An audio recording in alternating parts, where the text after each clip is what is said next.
എല്ലാവർക്കും നമസ്കാരം. ഡിസംബർ ഡ്രീംസിൻ്റെ ആദ്യത്തെ വീഡിയോയിലേക്ക് നിങ്ങൾക്കേവർക്കും സ്വാഗതം.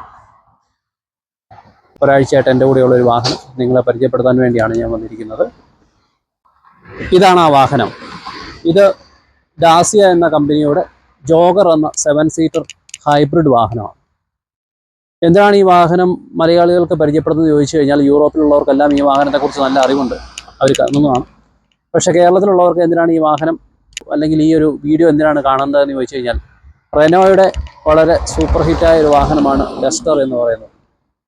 ആ വാഹനം ഇപ്പോൾ പ്രൊഡക്ഷനില്ല, ഇനി അത് തിരിച്ചു വരികയാണ്. ആ കൂട്ടത്തിൽ ഒരു വാർത്തയും കൂടെ ഉണ്ട്.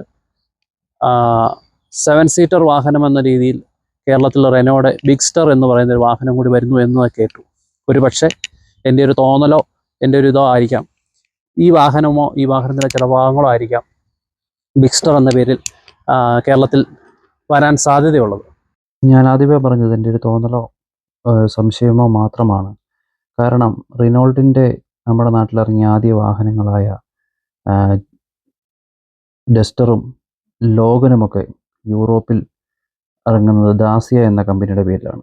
അതുകൊണ്ടാണ് ഒരു പക്ഷേ ഈ ഒരു വാഹനം അല്ലെങ്കിൽ ഇതിൻ്റെ ചില ഭാഗങ്ങളായിരിക്കാം ബിഗ്സ്റ്റർ എന്ന പേരിൽ അല്ലെങ്കിൽ ഡസ്റ്ററിൻ്റെ 7 സീറ്റർ എന്ന പേരിൽ ഇന്ത്യയിൽ അല്ലെങ്കിൽ നമ്മുടെ നാട്ടിൽ ഇറങ്ങാൻ പോകുന്നത്.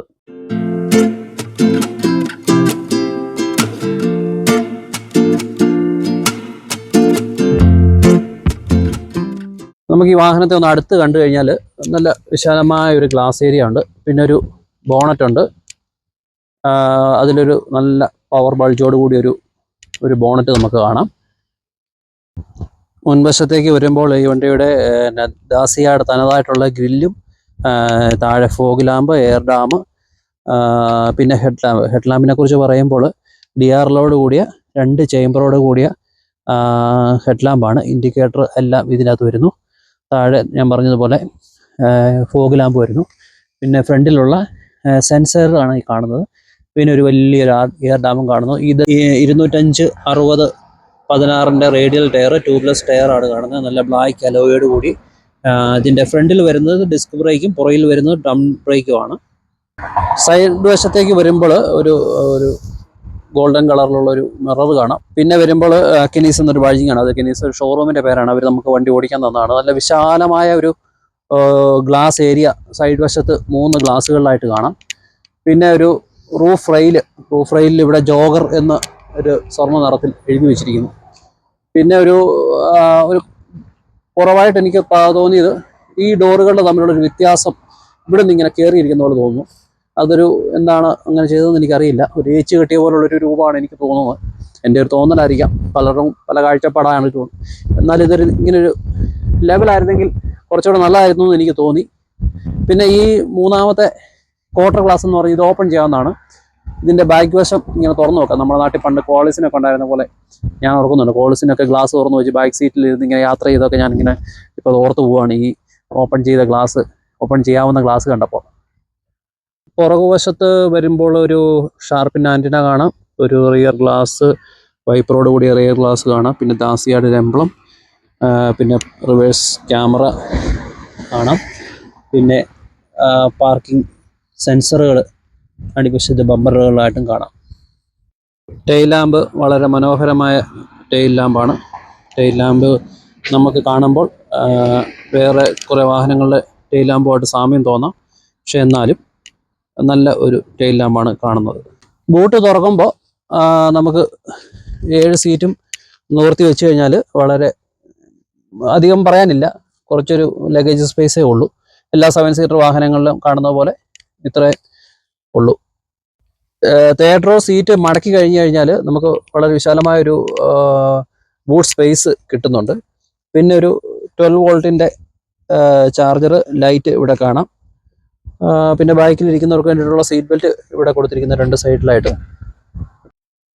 സെക്കൻഡ് റോയിലേക്ക് വരുമ്പോൾ സാമാന്യം നല്ലൊരു ലെഗ് സ്പേസ് തന്നെ നമുക്ക് ഈ വാഹനം തരുന്നു. നല്ലൊരു ഉയർന്ന സീറ്റിംഗ് പൊസിഷനാണ്. ഇതിൻ്റെ ഫ്രണ്ടിലത്തെ സീറ്റിനേക്കാളും അല്പം ഉയർന്നാണ് ഈ സെക്കൻഡ് റോ സീറ്റ് ഇരിക്കുന്നത്. പിന്നെ ഡോർ പാഡ് പറയുമ്പോഴൊന്നുമില്ല. പവർ വിൻഡോയുടെ സ്വിച്ച് കാണാം. ഒരു സ്പീക്കർ കാണാം. കുറച്ച് കുപ്പി വെള്ളം വെക്കാനൊക്കെ ഉള്ളൊരു സ്പേസ് കാണാം. പിന്നെ ഇവിടെ ഒരു ട്രേ നമുക്ക് തരുന്നുണ്ട്. തേർഡ് റോയിലേക്ക് കയറുന്നത് നമ്മുടെ ഈ സീറ്റ് ഇങ്ങനെ മടക്കിയതിന് ശേഷം നല്ല ഈസി ആയിട്ട് തേർഡ് റോയിലേക്ക് കയറാം. ഞാനൊന്ന് കയറാം അകത്തേക്ക്.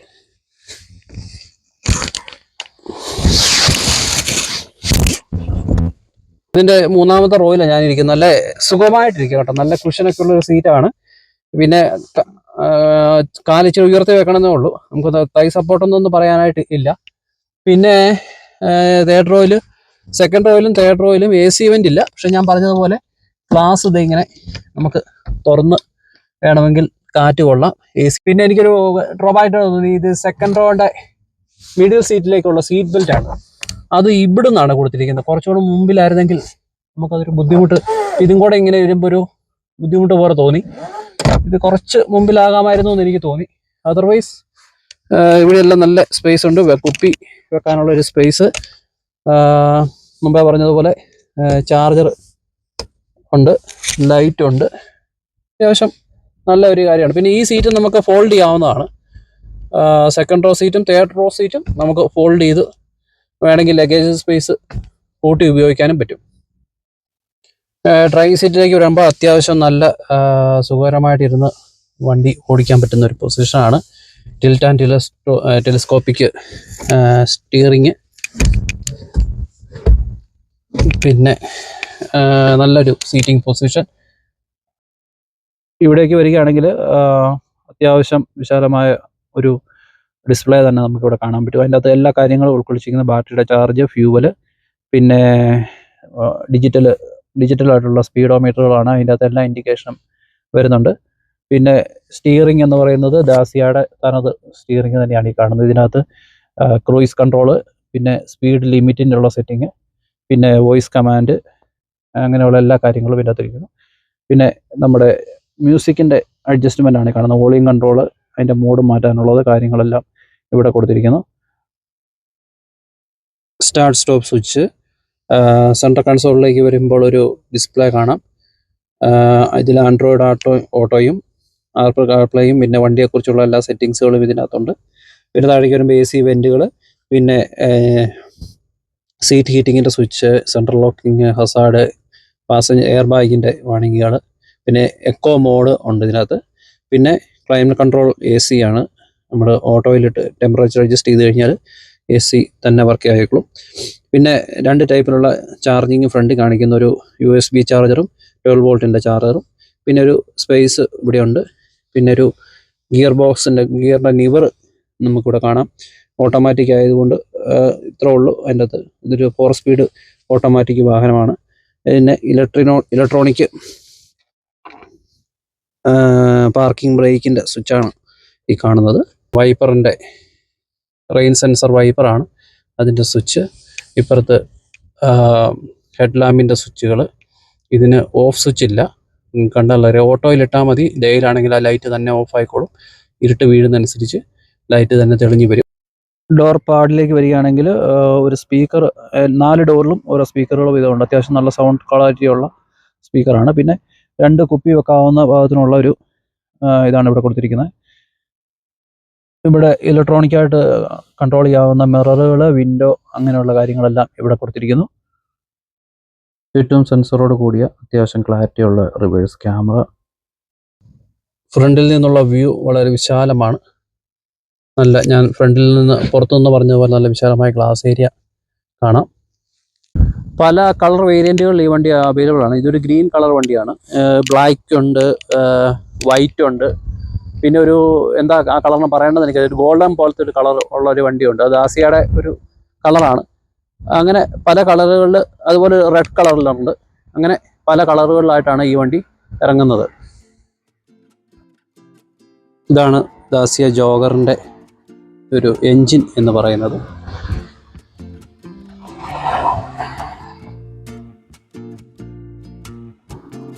ദാസിയ ജോഗറിൻ്റെ ഡ്രൈവിംഗ് സീറ്റിലിരുന്ന് വളരെ സുഖകരമായിട്ട് ഓടിച്ചു പോകാവുന്ന ഒരു സീറ്റിംഗ് പൊസിഷനാണ്.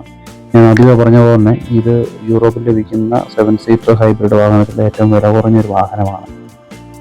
അതുകൊണ്ട് തന്നെ കമ്പനിക്ക് ചില കാര്യങ്ങളിൽ കോംപ്രമൈസ് ചെയ്യേണ്ടി വന്നിട്ടുണ്ട്. അതിൽ എനിക്ക് തോന്നിയ 2 കാര്യങ്ങൾ നിങ്ങളോട് പറയാം. അത് 120 കിലോമീറ്റർ സ്പീഡിലൊക്കെ ഹൈവേയിൽ ഓടിക്കുമ്പോൾ എൻജിൻ്റെ നോയ്സ് അല്ല, അല്ലാതെ വഴിയിൽ നിന്നുള്ള നോയ്സുകൾ സൗണ്ട് കൂടുതലായിട്ട് വണ്ടിക്കകത്ത് കയറി വരുന്നതായിട്ട് എനിക്ക് ഫീൽ ചെയ്യും.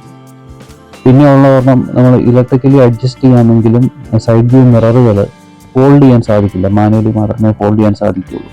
അത് ഈ വിലയ്ക്കൊരു വലിയ കുറവല്ല, എന്നിരുന്നാലും പറഞ്ഞതേ ഉള്ളൂ. പിന്നെ ഒരു കുറവായിട്ട് എനിക്ക് തോന്നിയത് ഈ ഇൻഫർടൈൻമെന്റ് സിസ്റ്റത്തിൻ്റെ ഡിസ്പ്ലേ, അതിൽ തന്നെയാണ് റിവേഴ്സ് ക്യാമറ ഡിസ്പ്ലേ വരുന്നത്. അത് പകൽ സമയങ്ങളിലൊക്കെ റിവേഴ്സ് എടുക്കുമ്പോൾ നമുക്ക് ഈ വണ്ടിക്കകത്തെ ഗ്ലെയർ അടിച്ചിട്ട് നമുക്കതൊരു ബുദ്ധിമുട്ടായിട്ട് തോന്നാറുണ്ട്. അത് ഇച്ചിരി ഒന്ന് മുകളിലോട്ട് തിരിച്ചു വെച്ചിരുന്നെങ്കിൽ അത് ഭംഗിയായിരുന്നേനെ, അല്ലെങ്കിൽ ആ ഒരു ബുദ്ധിമുട്ടുണ്ടാവില്ലായിരുന്നെന്ന് എനിക്ക് തോന്നുന്നു. എന്നിരുന്നാലും മികച്ച ഒരു സീറ്റിംഗ് പൊസിഷനിൽ ഇരുന്ന് ഓടിക്കാൻ പറ്റുന്ന അതിമനോഹരമായ ഒരു വാഹനം ഞാൻ പറഞ്ഞതുപോലെ ഈ വിലയ്ക്ക് കിട്ടുന്നത് വളരെ വലിയ കാര്യമാണ്. ഈ വാഹനമാണ് ഇന്ത്യയിൽ ഇറങ്ങുന്നതെങ്കിൽ മികച്ച ഒരു യാത്രാനുഭവമായിരിക്കും ഇന്ത്യക്കാർക്ക് ലഭിക്കുന്ന, പ്രത്യേകിച്ച് വാഹന പ്രേമികളെ സംബന്ധിച്ചിടത്തോളം ഒരു മൾട്ടിപർപ്പസ് വാഹനം. എന്തായാലും ഈ വാഹനം നിങ്ങളുടെ മുമ്പിൽ അവതരിപ്പിക്കാൻ സാധിച്ചത് വളരെയധികം സന്തോഷം. നിങ്ങൾക്ക് ഈ വീഡിയോ ഇഷ്ടപ്പെട്ടു കഴിഞ്ഞാൽ നിങ്ങളുടെ സുഹൃത്തുക്കൾക്ക് അയച്ചു കൊടുക്കുക, ലൈക്ക് ചെയ്യുക, സബ്സ്ക്രൈബ് ചെയ്യുക. പുതിയ വീഡിയോകളുടെ നോട്ടിഫിക്കേഷൻ കിട്ടുന്നതിന് വേണ്ടി ആ ബെൽ ഐക്കനും കൂടെ ഒന്ന് പ്രസ് ചെയ്യുക. വീഡിയോ കണ്ട എല്ലാവർക്കും ഒരിക്കൽ കൂടി നന്ദി പറഞ്ഞുകൊണ്ട് നിർത്തുന്നു. Thank you very much.